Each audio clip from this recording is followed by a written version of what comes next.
Valérie Létard, Vous m'entendez? vous entend, on Mais- t'entend.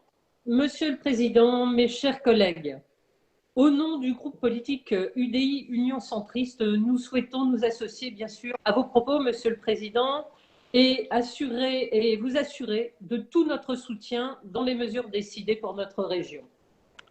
Permettez-moi tout d'abord, comme vous l'avez fait, d'avoir une première pensée, pour les nombreuses familles de notre région qui ont perdu un proche. Aucun de nos départements, aucun de nos territoires ne sont épargnés et je tiens ici à assurer également de tout notre soutien aux malades et à leurs familles et à l'ensemble des habitants des Hauts-de-France, particulièrement touchés par le Covid. Nous sommes face à une crise sanitaire qui est en réalité le premier véritable événement de cette ampleur depuis la Seconde Guerre mondiale. Une crise qui est profonde et qui montre à quel point nous avons destin lié aujourd'hui à l'échelle planétaire.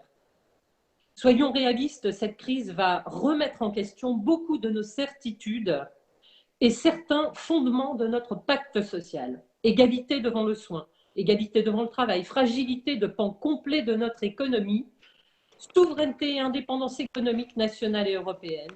Des conséquences profondes devront en être tirées et elles imposeront un travail de réflexion et de projection dans les mois à venir. C'est un défi que notre région, notre pays, l'Europe et plus largement nos démocraties devront relever dans le dialogue. Et nous devons nous féliciter de la capacité de résilience des Français, de la solidarité, de la solidité de notre système institutionnel, de notre système de santé qui, bien que révélant d'importantes fragilités, tient bon. Et nous le devons à la force de l'engagement de nos professionnels de santé qui ont répondu présent, à l'engagement de millions de Français qui continuent à faire vivre le pays, à faire tourner nos entreprises, à maintenir les services publics fondamentaux. Et là aussi, il nous faut les remercier. Bien sûr, tous les élus qui sont mobilisés, quelles que soient les conditions de leur mobilisation, qui participent à cet effort national. Je tiens aussi à remercier sincèrement aujourd'hui nos agents de la région qui sont mobilisés depuis le début de cette crise dans le travail quotidien à réaliser et qui nous permettent aujourd'hui, dans des conditions certes difficiles, mais réelles, et en tout cas nous permettent concrètement de nous réunir en visioconférence malgré tout et de poursuivre l'activité régionale dans des conditions qui sont en tout cas celles d'une démocratie et de décisions partagées avec le président. Nous le voyons. C'est donc tout à la fois que nous devons faire face à l'urgence, tirer les leçons en temps réel de cette crise et préparer l'avenir. L'objet de cette première séance plénière de crise, c'est d'abord de gérer l'urgence et en particulier l'urgence économique. C'est la vocation de notre institution régionale, assurer la survie des entreprises de notre région pour que le redémarrage économique se fasse le plus vite possible, une fois le confinement terminé. Éviter le drame du chômage, conserver nos talents et nos compétences, maintenir l'outil productif, le tissu des commerçants, des artisans et des agriculteurs pour maintenir ce qui est au fondement de notre excellence régionale. Pour cela, les mesures exceptionnelles que nous allons prendre sont proportionnées.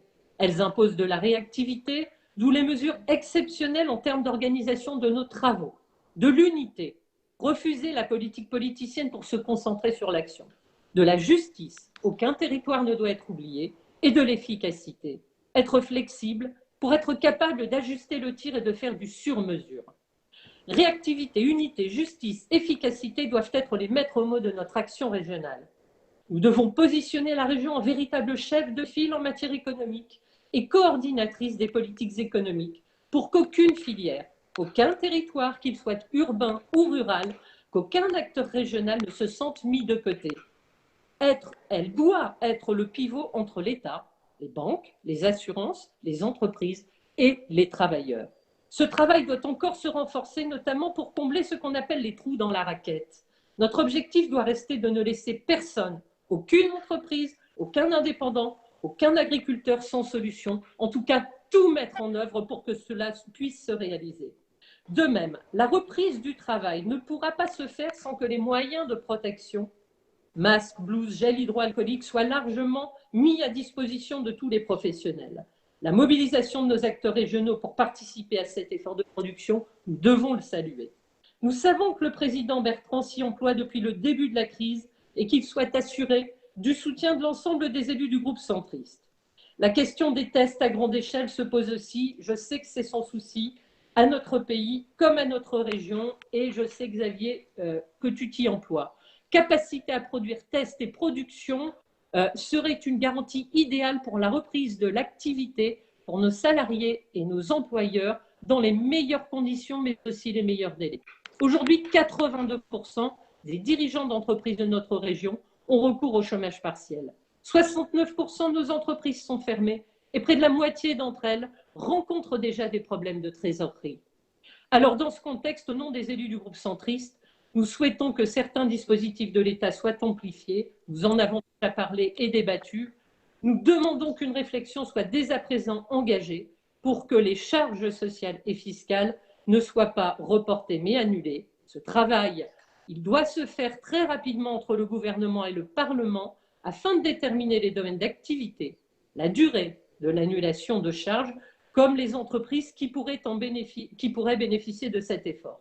La situation actuelle laisse planer une épée de Damoclès quant à la poursuite de leur activité économique. En effet, la perspective d'un décaissement important des charges dans le futur représente pour de nombreuses entreprises, indépendants, agriculteurs, un risque réel quant à leur pérennité dans un contexte incertain et fortement dégradé. En outre, les manques à gagner déjà constatés ne se reporteront pas tous, loin s'en faut. La plupart des pertes sont malheureusement déjà acquises définitivement. À l'occasion de son audition au Sénat lundi dernier, j'ai demandé à Bruno Le Maire d'engager rapidement ce travail. Je pense qu'il est plutôt ouvert sur la question, mais il semble vouloir reporter ce sujet à la fin du confinement. Pour notre groupe politique, nous devons continuer à porter ce message fort de demande d'annulation et que ce travail se fasse dès à présent pour ne pas perdre de temps. Sinon, nous perdrons trop d'acteurs économiques avant d'avoir trouvé la solution. Pour les moyennes et les grandes entreprises, la question du court terme est là, mais aussi de la reprise de la production qui sera forcément progressive. Par filière, il faudra que la région soit au rendez-vous et conduise, pilote une stratégie entre l'État, la région et les intercommunalités qui devront être les aménageurs économiques du territoire. S'agissant du plan de relance, ce travail d'urgence, une fois réalisé, nous devons nous engager dans la prospective et accompagner une relance économique. Un grand plan de relance et de relocalisation s'impose. Notre région devra porter tout son concours à ce plan de relance qui doit être co-construit entre l'État et les régions, chefs de file du développement économique, de la transition écologique et de l'aménagement. Ce plan de relance, il faut l'élaborer dès à présent et très rapidement. Il devra s'appuyer sur des projets concrets qui auront des effets immédiats. Une nouvelle politique industrielle devra être engagée.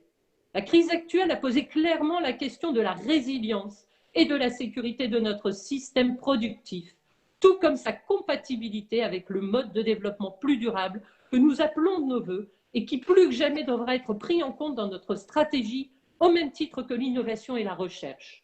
Nous devons interroger notre stratégie de filière et assurer que de l'amont à l'aval, notre industrie retrouve son autonomie et que pour chaque filière, nous ayons un vrai plan d'action.